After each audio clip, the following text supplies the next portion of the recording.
علامہ شبیر احمد عثمانی، انہی کے روحانی فرزند شیخ الاسلام علامہ تقی عثمانی، جو آج کے دور کے اس صدی کے ابو حنیفہ ہیں، جن پر کل ایک بدبخت نے ناکام قاتلانہ حملہ کیا اور وہ پکڑا گیا، اللہ علامہ تقی عثمانی کو محفوظ رکھے، اللہ ان کا سایہ اہل حق پہ قائم رکھے۔ میرے دوستو، اگر حکومت پاکستان عادل خان کے قاتلوں کو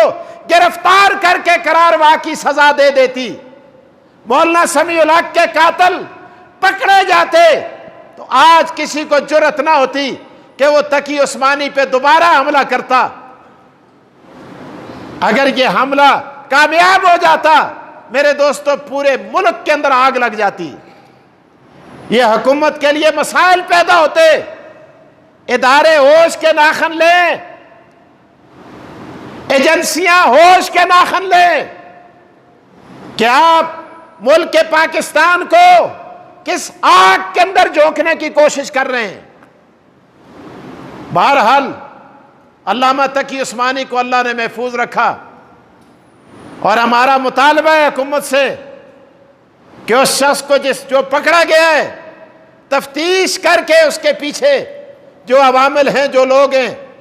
ان کو سامنے لایا جائے، تاکہ قوم کو پتہ چلے کہ یہ پاکستان کے خلاف کون لوگ سرگرم عمل ہیں۔